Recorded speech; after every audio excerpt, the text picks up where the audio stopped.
Hey there, welcome back to Sea Power and welcome back to Operation Caravan. This is the second time I'm playing this mission. The first time I was playing it as Blue 4, as NATO, using the Baton Rouge to inflict severe casualties upon the Soviet fleet. In that video I said, well, I think I can win this if you let me have the red side. So I went into the mission editor, told myself, you get the red side now, and we're gonna play. Now, the objective that the Baton Rouge has is to destroy the Slava. Of course, in the game, you can't really have, I think, a kill objective for the AI. They just get moved into a certain direction, and that's about it. So there isn't that much that I can do to influence what they will do. But just look at the amount of assets that you get. Over here, we have IL-38s. Oh, sorry, one IL-38, which is already dropping sonar buoys. We got another helo dropping sonar buoys. Another.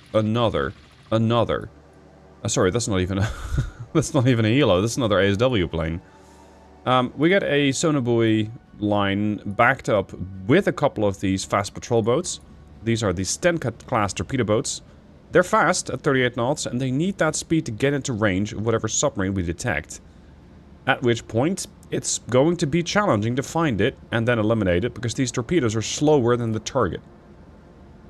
The better option would be to use the torpedoes from the various submarines that I have available, and or use some of the other weaponry that some of the other ships carry. But this ship, for example, doesn't carry that much.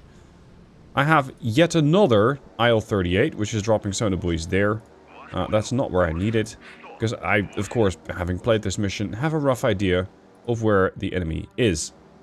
Now, I'm going to take all of these aircraft off of sonar buoy duties, because I think it would be a bit too easy just to have them already drop everything. The objective for me is to get this cruiser back to port. That's where we need to go. Slava Safe Harbor. And at present speed, about 12.8 knots, we'll be there in about 7 hours. So I'm going to go and say I'm going to go ahead standard or head full, which will only take us 3 hours. And yes, that will take us right through the path of the enemy, which is fine. I'm going to tell this whole formation to engage their sonar arrays. Active sonar, insofar as they have any. Yeah, they do. Medium frequency active sonar. As for the submarines... Oh, sorry, there's 3 more of you. Sensors, active sonar, check. Check. And check. Alright. We also got the B437 here, diesel electric. This is, I believe, the Tango class, yes. Tango is pretty capable submarine. Used at 80s are especially fun with their 9.7 mile range and 48 knot speed. If you don't care about the speed that much, you can go to 35 knots, but get better range with a Test 71. So that gives me options in order to engage this submarine.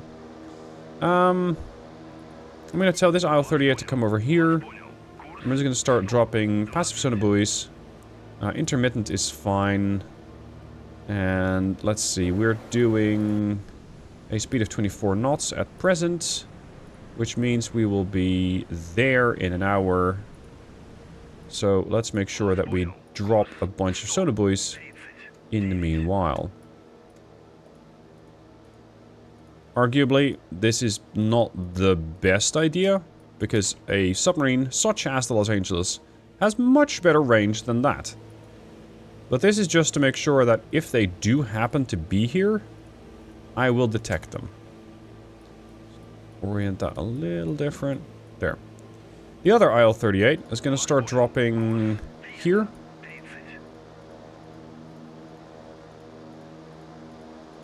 I'm going to plaster the area here with sonar buoys.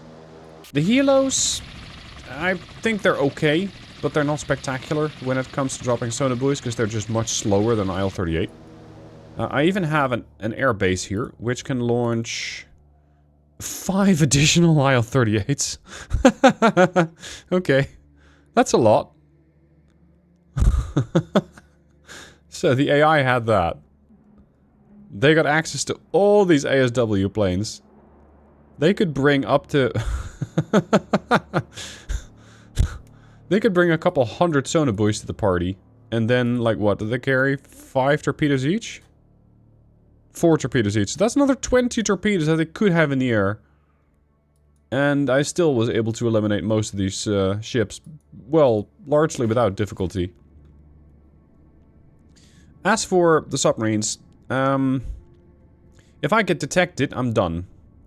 Because a Mark 48 will just destroy you. So what I'm going to do is nothing. Because especially at low speeds, these things are very difficult to detect. Own noise is only 127, which I believe is lower than what you're looking at for a Los Angeles. So it should be pretty decently possible not to get detected. Okay, you're prepping that run. I want you to start prepping this run. There. And at this point, it's just basically, now we wait. Now we fish, and we see if we actually detect something. All these sonar buoys, and what gets them? Active return from a Stenka. Okay, fine. He was here doing 5 knots at a depth of 395. I'm not sure exactly who got him. I think it was this Stenka, because it was an active return. Unfortunately, I don't really have a great sonar array, but I can tell this thing to start hunting below the layer. So that might spook the Los Angeles into action and have it immediately panic. What I did when I was playing this mission from the NATO side is immediately cripple the shit out of these Stenkas. Just immediately destroy them. Because they were getting way too close and they could do exactly what they're doing right now. Which is just detecting me. So that is really quite dangerous. You want to get rid of these things first. And yes, it might be a sneaky infiltration mission from the NATO perspective, but that's not really what I turned it into. As there isn't really a penalty at the moment, and despite the AI having access to 2 active IL-38s and 5 more, plus a whole bunch of helicopters, plus a whole bunch of patrol boats, they never actually got close. They just never actually got close.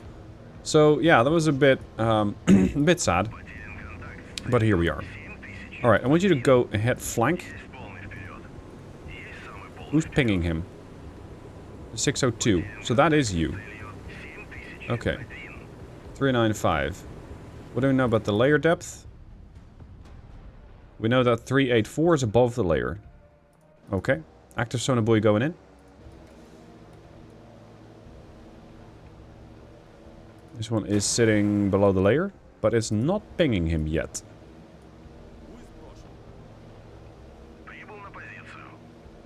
This one's going to be above the layer then. We're going to have another buoy below the layer. Should be around top of him. There we go. We got him. We got him on the RGB-3.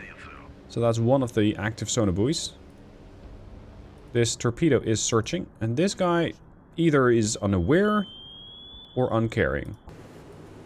Not sure which one it is. I want the IL-38 to come around. We're going to hit him. I can start vectoring helicopters over.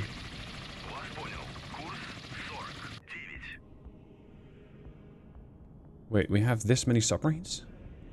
I thought there were 3. Well, correction. I detected 3. 1, 2, 3. Yeah, right. I think I sunk 2 in the mission. He's still just doing 10 knots, like he doesn't have a worry in the world. What I'm gonna do with this ship here is just drop all the torpedoes and then run. Search depth, default. And just salvo 4 right on top of this guy. Floomp, floomp, floomp. Gone. Alright, see ya. These are your problem now. Classified hostile. He's still not aware. I don't know how, though.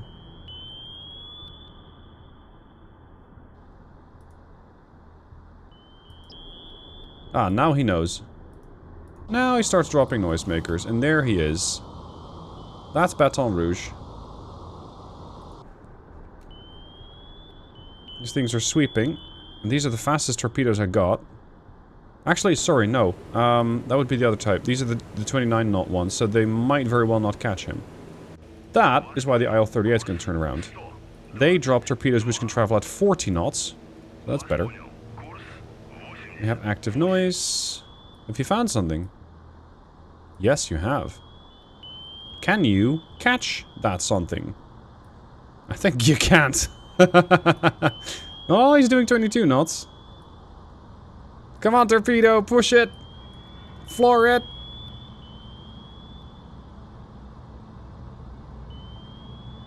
Yeah, we're gonna get him. Hit. Second torpedo caught a noisemaker. Where's that bird? Here.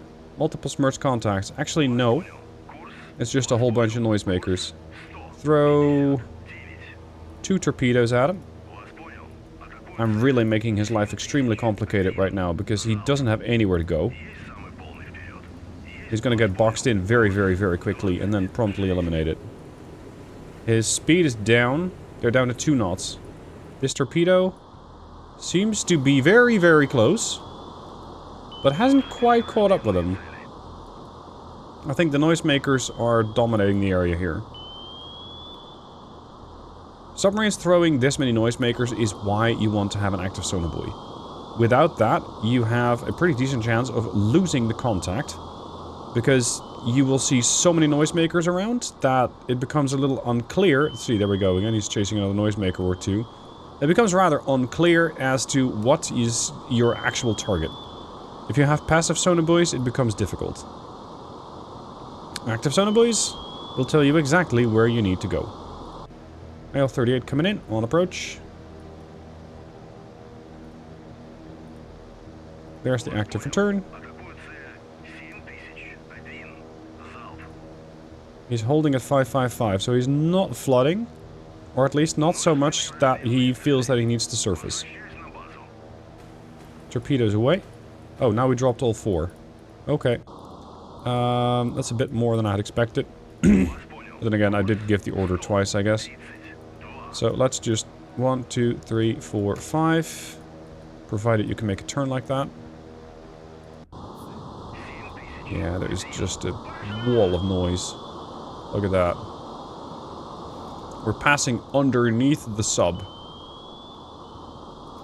This is something that the AI does.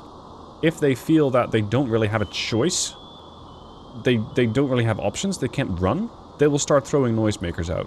One after the other, after the other, after the other. And I think the submarine's actually coming up. They're 525, 524. Unfortunately, the torpedo might not have turned in time. And is actually chasing noisemakers. This one, however, looks a lot more promising. There's more noisemakers coming out. It's the second hit on him. Where's that other AT-2 at? Because I believe we threw 3. You've hit him with a set 40. You've hit him with an AT-2. Where's the other one?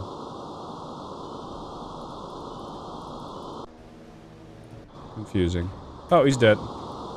So, that was fun. That's mission completion.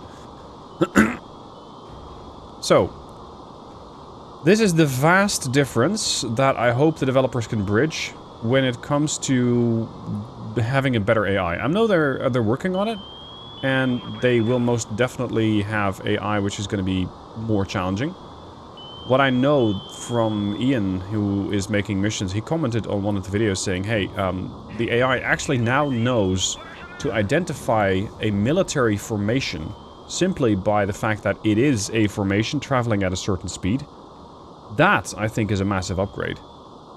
Having the AI also be able to make, in this case, I'd say better decisions, such as, hey, you're Los Angeles, and you got a couple of these fast patrol boats very close to you, start killing them off, because of course they're going to be that much of a problem. But unfortunately, it's not quite at the point where it can make decisions quite like that yet. Anyway, this mission actually lasted a whole lot shorter than I was hoping, but then again, I guess that was to be expected given the circumstances. So thank you for watching. Let me know what you are hoping for in improvements for the AI, and I'll see you soon for more videos.